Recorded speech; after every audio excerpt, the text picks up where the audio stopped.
Moving on to more great CW television, there's Nancy Drew, episode 15. Nancy is going through it. She's always going through it, but she was really going through it this episode.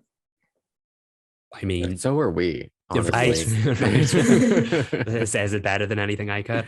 I mean, come on, like, yes, the season finale's in sight, but the show has been doing this for the last who knows how many episodes.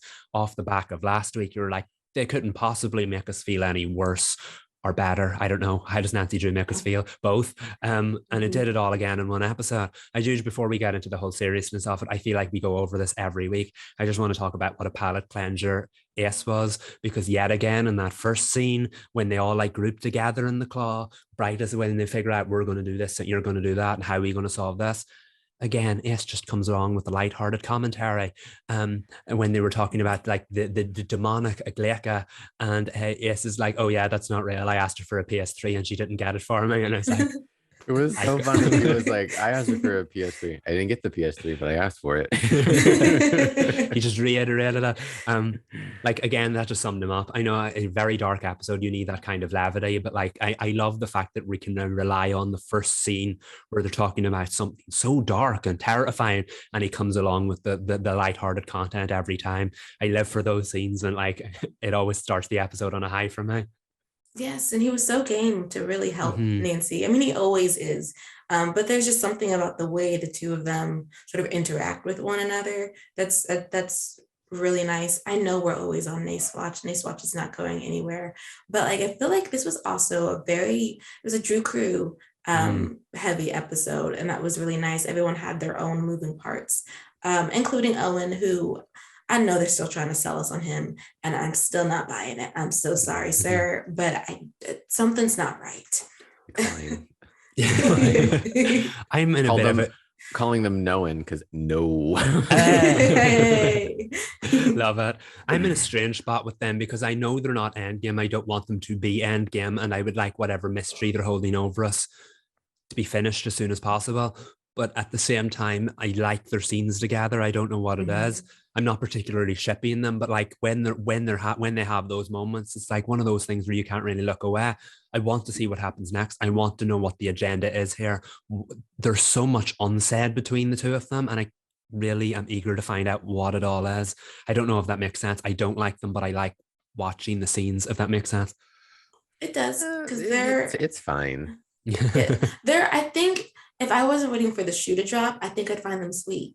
He clearly does care a lot about her. I don't know why though. I'm like, he just seemed very invested off the bat. And that could have just been because he was attracted to her. It just feels, there's something that Owen is not saying that keeps coming up in some capacity in the story. Like even when Bess was talking about their ancestor and she makes a comment and then he's like, oh, you don't really want to know the rest of those stories. And I was like, are you connected to this ancestor? This is why the sea creature wants you? Because why were you the one in the mirror about to die? Okay, yeah, let's just fast forward to that. When they were asking the Aglaeca for Lucy's bones. I don't know why I couldn't think of that. And he was the toll they had to pay. I was like, oh, okay, so he's gone. I was like prepared. I was fine with it. I was like, he's gone. But then they saved him. Rewind like 4 seconds when Ace was like, thank you. But yeah, I thought he was a definite goner, and I'm still not convinced that the Aglaeca is not gonna, circle back and be like, I'm finishing this off. Yeah, but I thought it was an interesting sorry, I don't mean to step on your thought. But like right after he almost died and he and Nancy hook up, I was like, interesting decisions all around. Yeah. It was an interesting decision. The Aglaeca, how do you pronounce that? Aglaeca, yeah. The Aglaeca, when Nancy's being punished because you could have left the wreath in a wet spot on the kitchen floor. Instead, you made her like pull it out of her throat. That creature is mad. Oh, is that what that was at the end? Yeah, that was the wreath. Oh, okay. See, I was gonna ask you guys what that was because that was one of the most vile things I've ever watched.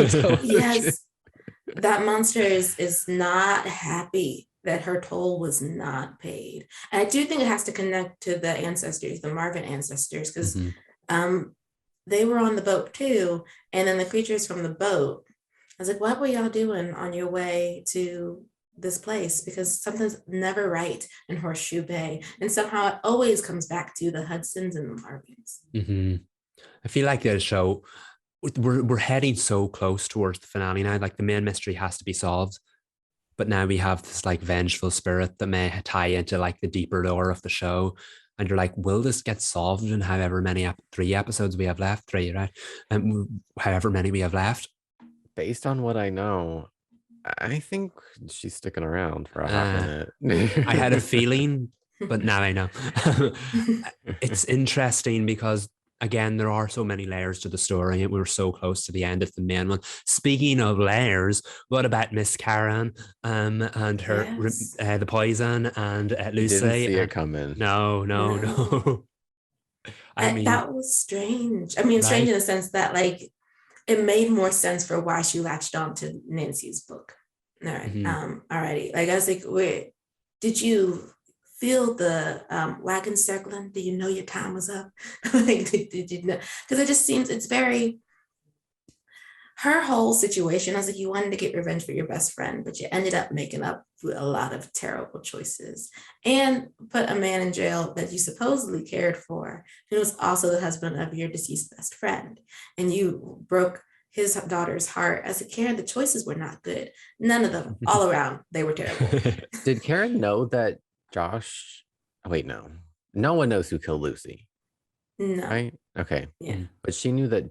Okay, she knew everything that happened with Josh because she gave Josh the poison to kill Ryan. She assumed Ryan killed Lucy. Yes. And then she thought that Drew did it, that Carson did it, which is why she put him in jail. So she had no clue who actually did it. She was just like, I'm gonna take what I can get. Yes, there was no concrete evidence that she thought there was. So it is interesting how twisted this tale has become. And that doesn't even touch the fact that Josh took himself off the hook and walked out of the garage. Was there something supernatural related to that? Because the camera did the whole like jolty thing right beforehand, and then he looked like he was walking off like a zombie and disappeared through the door. That there was no door. It was like a closet. Yeah. So did something possess him? Like we knew he was dead, and then they're just carrying on totally like, oh, there's a serial killer out there, but like nobody walks like that. The camera went wonky, and he disappeared into a closet. I assume there's something supernatural at work here. I just don't know why they haven't discussed it yet. I did love the scene when they seen him walk into the closet, and the three of them just kind of went like that there. And like, no, Nancy, don't. And she went and looked anyway. It's great. It was a great moment. I think there's so many. What's interesting to me about Joss's situation, though, is that Lucy doesn't seem to care, and that's her brother. Right. Like she's going about her business. Like her brother is dead, and she's like, "No, girl, I need you to dig me up. We'll worry about Joss later." I love this scene too. Circling back to Michael's reference when they're investigating the swapped poison, and Nancy finds the vial. And she's certain that it's water because suddenly she's a scientist, and she knew like the curvature of I don't know. She was way out of my pay grade. But then Ace drinks it, and everyone panics, and he's like, "See, it's just water." And then his dad was like, "I can't." What Michael said, "I can't decide if that was brave or stupid." And Ace was like, "No, it's Nancy. I know that she was right. I trust her," which. Speaking my language, Ace. Yeah. It was very much a Nancy and Ace kind of like moment, because she was going to do it. And they're like, no, Nancy, we couldn't possibly. And then he went and did it anyway. And of course, then he used Nancy. I thought maybe his father would have caught on something there, that he totally trusted Nancy blindly. But again, I feel like this is the long game they're playing. And again, a nice little subtle reference there. Also, I said it a few weeks ago, but I love the relationship between Ace and his dad. I love Ace's dad so much. And the fact that like he oversaw the like taking care of Karen, and that Nancy ran up and like begged him to listen to her because they knew Karen was going to get rid of it. He's just become such like, he's only been in like 2 episodes, and he just feels like such a like heart of the show. And I hope we see so much more of him going forward. I love the bond him and Ace have. And again, like I said, I hope we see more of it going forward. And they give them such quiet moments, but still very heartfelt. Like when they give you for a reason why for Ace keeps looking through the doorways at his dad, and they're like, "You made a promise to me when I was 6," and he was like, "Yeah, you were 6 years old. Like this is what I." It's like, let me live. Yes, but he does it in such a. It's still somewhat warm when he's like he Yeah. understands, but he's just not backing down from what he wants to do. And I also love that his dad respected that Ace can't give his blessing right now, and so he respects that you're gonna have to wait for it because it's not happening right now. I thought that was very sweet. And that he listens to these kids. He's not one of the parents who's like, I know what I'm doing. Y'all go and do whatever else you're doing. He gives them a whole room. They're doing their own thing on the chart. Nick apparently knows sign language. How many languages is that? He's up. Isn't that the second one? Like, Nick is talented. That's what we'll say. Yes. Oh, and there was some fancy this episode too. Which was cute. Temporarily shacking up. Yes, he's got the couch. He's couch surfing for now. The crumbs are being laid.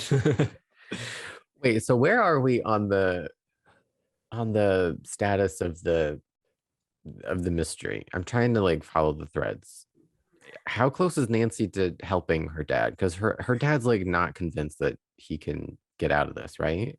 Right, and she's not anywhere closer than she was previously. Other than that, like they packaged Lucy's bones up and they're going to send them off so they can get examined. Because was it Ace who was like, yeah, because you want to check to see if the knife's different and or if there's something else up with the bones that doesn't correlate to what they had said happened at the scene.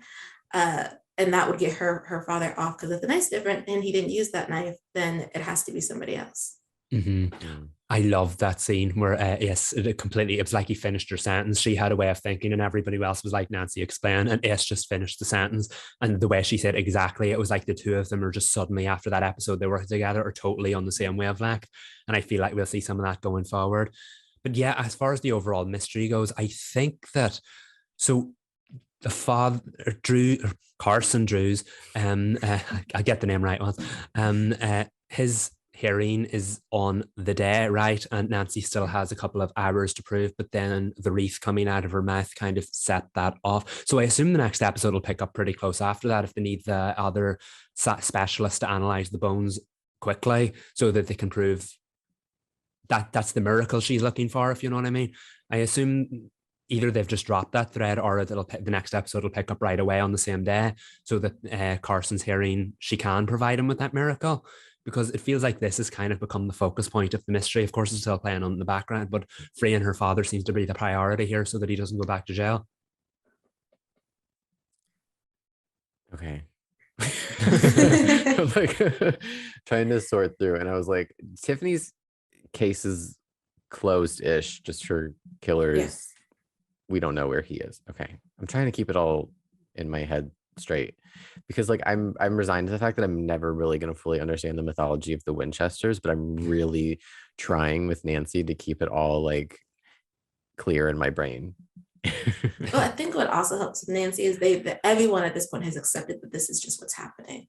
We have ghosts. Lucy is helping to solve mysteries, even if it does mean making Nancy see hallucinations in which she's like regurgitating teeth that are not her own.